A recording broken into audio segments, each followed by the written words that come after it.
was one of the books that was on my list maybe a few months back when I was reading about tech and cold networks, and I got the book, but I only started reading it recently. And it's funny.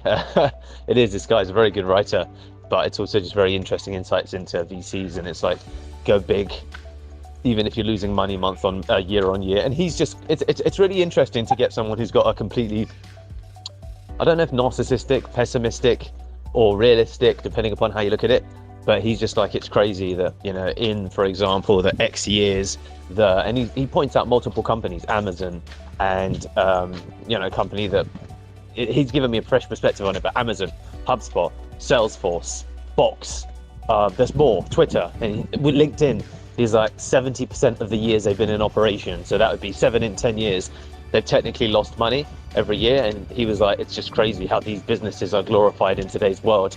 And going back in the 1980s, and that's what people say the power of the American investment mindset is. It's a go big. It doesn't matter if you're losing money as long as you raise revenue.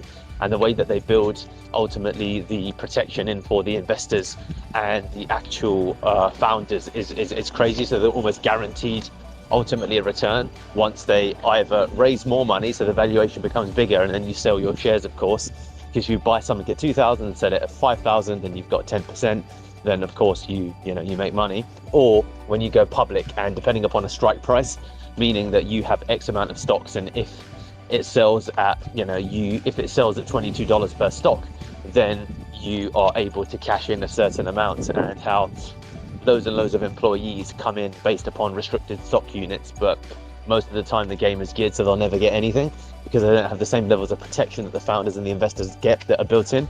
And the goal is that raise money, and then people exit at each round having made like a shit ton of money, and or when they go public. And dude, it's just fucking interesting. It's like he's like, oh, the game's totally bent. And he was just, and it is true. He's like, how is it that a company that's losing money every year, because you think about it practically, we lose money every year, but then our personal net worth goes up. It's just like, what the fuck? How is that? That's like crazy. So he was just saying, 7 out of 10 years, like Salesforce, Mark Benioff, the founder, and he was like, exalted and appearing on stages with superstars and celebrities. But then if you look at the company's financial statements, it's like the companies are fucking losing money every year, like tens of millions.